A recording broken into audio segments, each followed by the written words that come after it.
Alrighty, how many of these faces look familiar to you and your coworkers? Have you been making this face? Yeah, see, I've made this face tons of times. And so, just so that we all relate, these things are very common in our lives.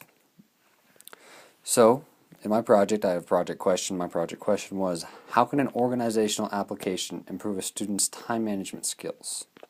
And we'll get back to that in a moment. My name is John Scott, and for my personal project, I decided to develop an iOS application for the iPad. Who am I? I'm a student athlete. This year, my senior year, will be my fourth year at varsity soccer, my third year at varsity basketball. I'm an amateur programmer. I've taken a couple IT classes here at the high school. I've taken IT applications and beginning and advanced game design. I've actually skipped the programming classes, but I'm taking them this year to go back and learn what I missed. In those classes, I learned to be a self-teacher. It's Mr. Schrader's philosophy, so that I can learn and teach myself everything that I need to and want to, because I'm a very curious person. The project importance. This project was very important to me because I could use what I already knew in programming from advanced game design and expand upon it and really cement it into my memory and gain a lot of experience.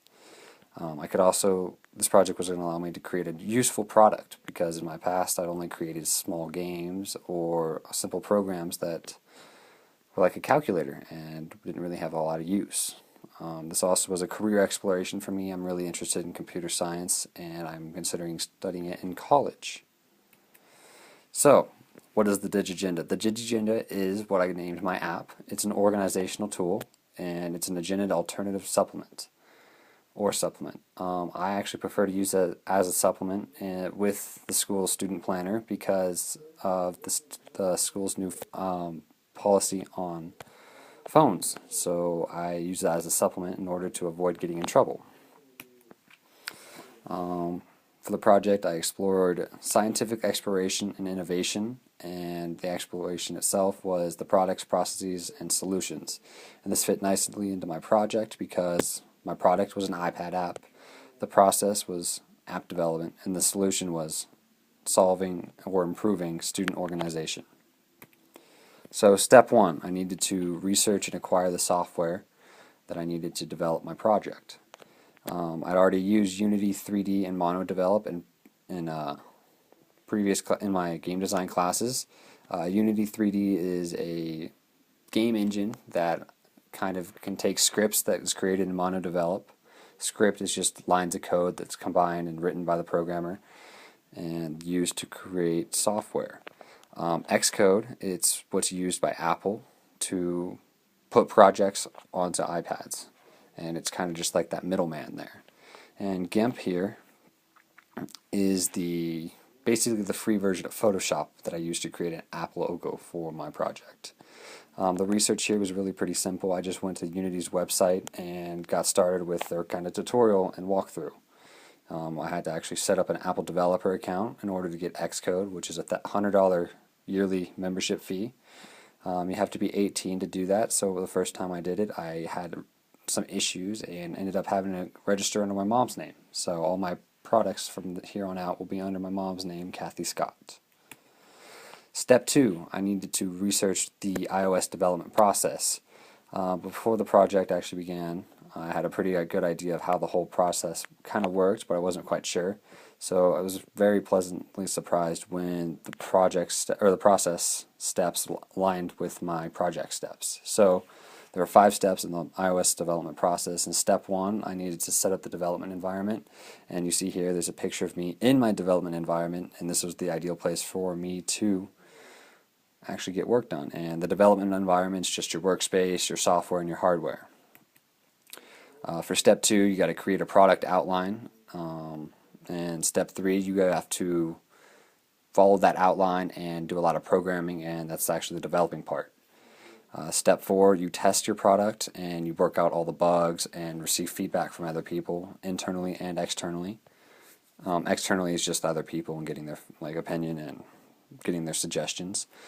Step 5, you release the product, or in my case, you submit it to the App Store and let the public have it. Step 3, since I already knew how to use MonoDevelop and Unity, I really just needed to focus on the middle part of this project, which was Xcode. So in order to learn how to do that, I went to YouTube and followed step-by-step tutorials to get my projects from Unity onto Xcode, and then import images from GIMP into Xcode in order to put my app on my iPad. And that was a pretty simple process once I got the hang of it, but it was very important that I learned how to do it right so that I could do it repetitively each time I needed to do it. And each time I needed to do it was when I added a new feature to the app. For step 4, I wanted to get some information about my peers, so I collected information on how they stayed organized and whether or not they used an agenda during the school. So I posted on Facebook asking people to participate. It's not something I usually do. I don't really have a lot of status updates, so it was kind of outside my comfort zone, but I was very happy with the number of people who replied. Over here on the right, you can actually see my handwritten analysis of the results. And on this slide right here, this is the important results. You see on the top there's an iPad use. 22 people said they don't own an iPad, but if they did own it, they would use the app. And then 5 people gave it a straight yes, saying they had the app or had the iPad and would use it. For step 5, I wanted to research good behaviors so that I could try to implement them into features implement them as features in the app. So one of the features was color coding. It really helps to separate projects and assignments and really kind of keep everything in its own place. Week-to-week planning. Some people get overwhelmed when they look at large amounts of time and the amount of work they're going to have to do, and they just kind of shut down. So it helps to break in that large chunk into smaller chunks, and I kind of use that in my app.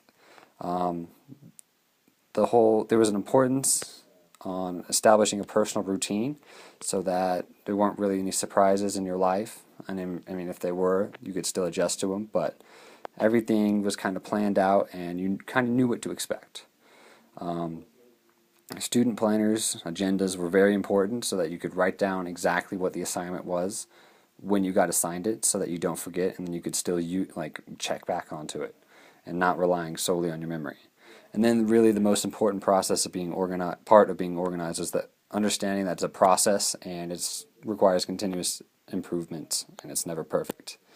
And for my sources here, I really just checked out a bunch of blogs, self-help and parental organizational websites, and then I brought in a little bit of personal experience. Step 6, I created an app outline. Here's just a quick sketch of what I wanted one of the interface screens to look like. This is creating assignments for a certain class. And then right here, this is the actual screen from the app. It's just a simple screenshot that I just took and put right there. For step 7, this was the hardest part of the app, but the whole project, but it was also the most fun. The entire project had around or a little bit more than 20,000 lines of code. I had issues with that because it would actually cause my software to run slow and then sometimes crash because of how much data had to be stored and manipulated. I had other issues with scaling because I had to manually adjust for all the fonts, buttons, and boxes within the app. And then I had trouble organizing the code. So creating an organizational app, I actually had to work on my own organization during the process of creating that. So there was like organization all over the place.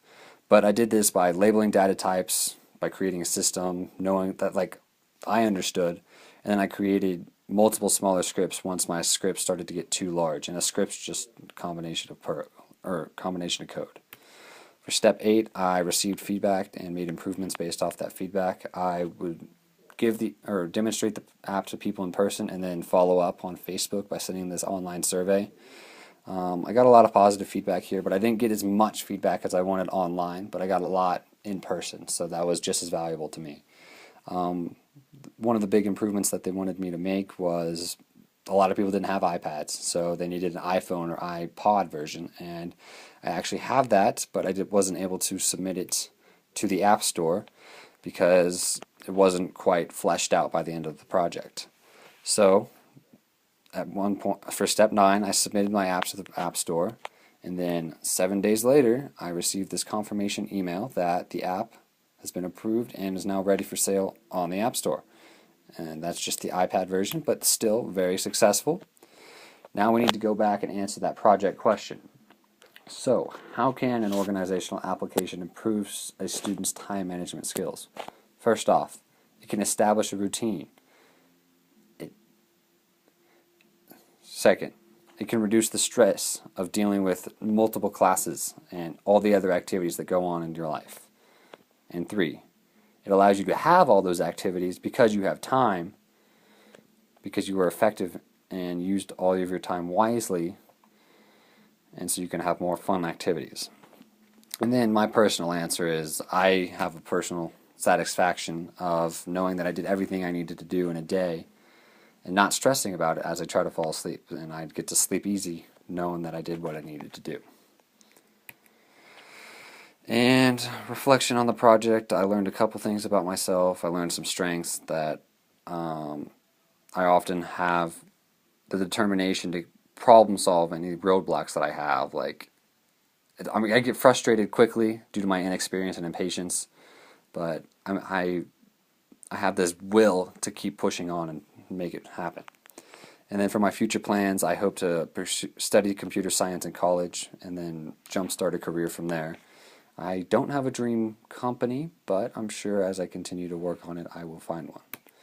And for my context learning, I really focused on the exploration here. The iPad app was my product. The process was the whole app development process. And then the solution is that an iPad app can be to anything. You can make any kind of app. And for the other side of the things, the product was the DigiGen of my actual app. The process was the whole organization process and how my product helped improve time management as its solution. Thank you for your time. If you have any questions, please feel free to ask. Also, if you would like me to walk you through a product demonstration and how I use it myself, just let me know. Thanks.